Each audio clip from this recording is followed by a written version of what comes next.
কিন্তু আইসিসি কি করলো?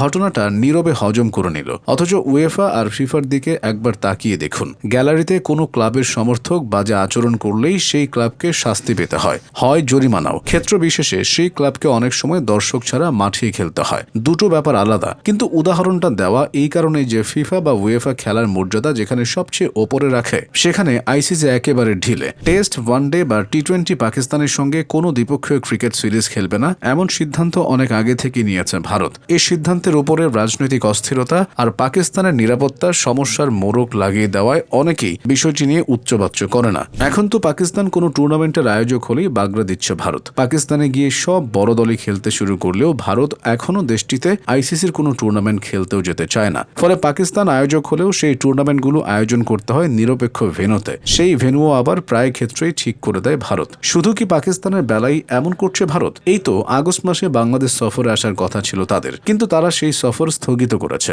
জানিয়ে দিয়েছে পরে কখনো আসবে। যদিও আইসিসির ভবিষ্যৎ সফরসূচির কোনো সিরিজ একক সিদ্ধান্তে বাদ দিতে পারার কথা নয়, কোনো দেশের বোর্ডের ক্ষেত্রেই এটা হওয়ার কথা নয়। এরপরও ভারত এটা বারবার করছে।